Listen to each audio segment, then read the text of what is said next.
Hi everyone, this is me coming from Paris, another episode of middle-aged Anglophone, Anglosplains French history.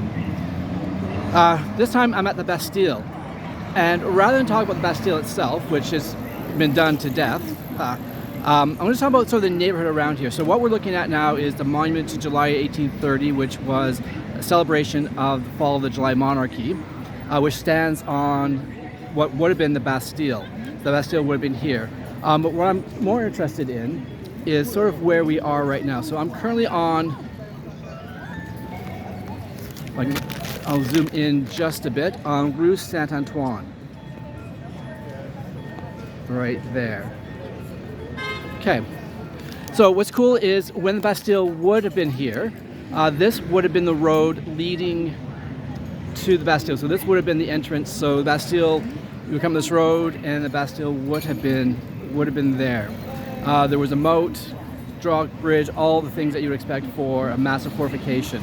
Of course, as we know, Bastille was built under Charles V as a defense of Paris on the west end as part of the wall that he built around Paris. Of course, was demolished in 1789 during the beginnings of the French Revolution. But Rue Saint-Antoine itself is an interesting street.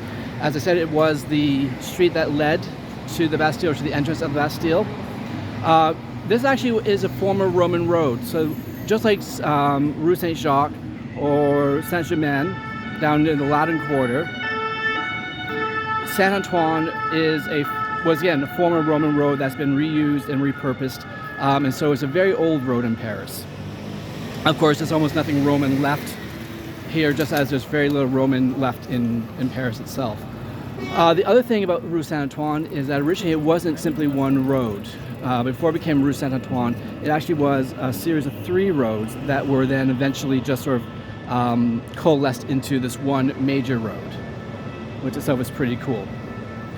So long history with Saint-Antoine, obviously important in terms of the history of the Bastille. Again, hopefully a clear image of the July monarchy, the monument to the July monarchy. So because this is an old area of Paris, there are of course other things that are really kind of interesting about it. And we'll take a quick look at a few of those. So I'm just pause for now so we get there. Okay, so I just came down Saint-Antoine just a little bit.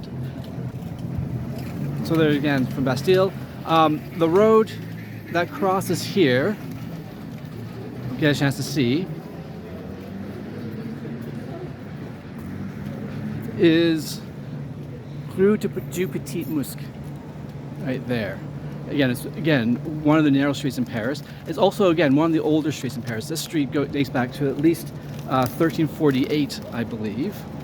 And why it's kind of interesting is the name of the street, because the name of the street is actually a corruption of what it was originally called in the Middle Ages in the 14th century, which was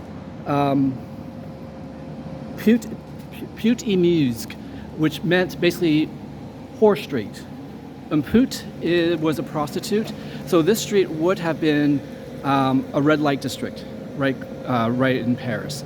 So this is one of the former ancient red light districts in the city, dating back to the 14th century.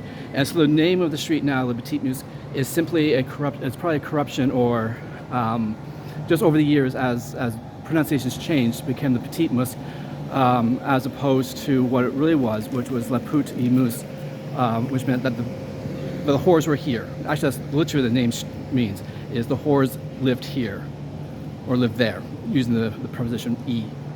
Anyway, very cool. Again, some aspects of Paris history that's not always in the guidebooks.